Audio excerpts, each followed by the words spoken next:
Ertugrul अपने यार तुर्गत को सलीबियों से छुड़वाने के लिए गए तो तुर्गत नशे की हालत में गाजी पे हमला कर देते हैं, जिससे गाजी शदीद जख्मी हो गए। फिर गुंदोगदो बे अपने भाई अर्तुगरुल को जख्मी हालत में उठा के काई कबीले ले आए। तब गुंदोगदो अकाकोजा को आवाजें लगाते हैं तो हमजा ने आके बताया कि अकाकोजा जंगल में जड़ी बूटियां इकट्ठी करने के लिए गए हैं। ये अकाकोजा का आखिरी जिक्र होता है, लेकिन आखिरी दफा अकाकोजा हाइमा खातून के पास खड़े हुए इस मंजर में नजर आए थे। इसके बाद ये किरदार ड्रामा के अंदर कहीं भी नजर नहीं आया है।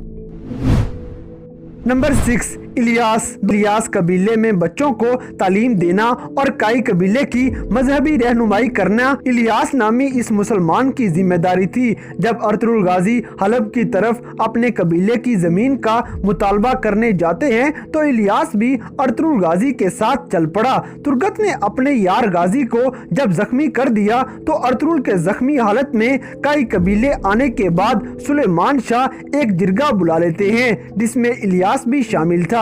यही वो मंजर है जिसमें इलियास नामी ये किरदार आखिरी बार नजर आता है।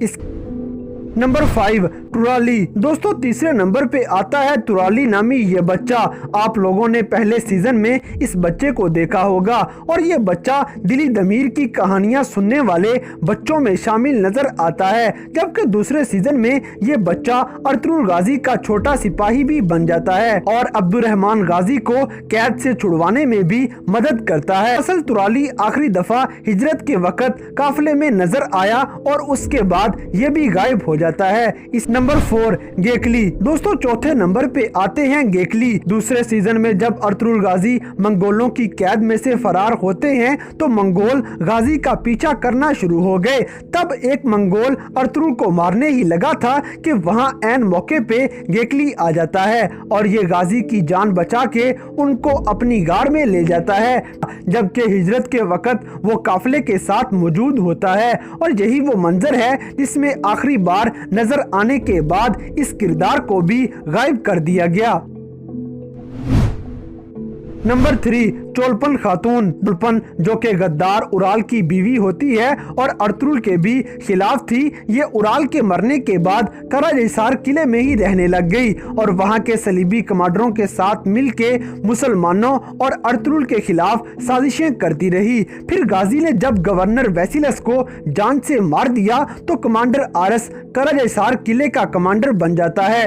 अब चूंकि अमीर सादातीन सबसे बड़ा गद्दार भी था और अर्तुगरुल से खूब नफरत भी करता है तो ये चोलपन के नाम एक खत लिखता है, जिसमें वो सुल्तान के हुक्म पे अर्तुगरुल गाजी के खुफिया मिशन पे जाने के बारे में बताता है। और चोलपन खातून फौरन कमांडर आरस के पास पहुंच गई और आरस को घात लगा के अर्तुगरुल पे हमला करके उन्हें शहीद कर देने का कहती है, जिसमें काफी हद तक आरस कामयाब भी हो जाता है। तीसरे सीजन की ये आखिरी किस्त थी जिसमें एक मंजर में चोलपन खातून कमांडर आरस के साथ बातें करती हुई आखिरी बार दिखाई गई है। इसके बाद चोलपन खातून हमें ड्रामा के अंदर कहीं भी नजर नहीं आती है।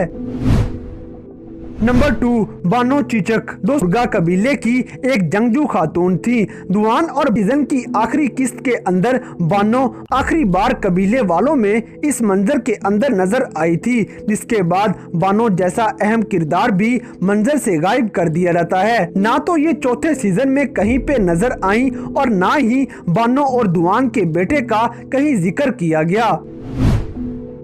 नंबर 1, सुगै खातून। दोस्तों, प्यार हलीमा सुल्तान की कब्र से वापस कई कबीले आ रहे थे तो रास्ते में गाजी को सुगै खातून मिल जाती हैं, जिसकी गोद में एक मरा हुआ बच्चा होता है।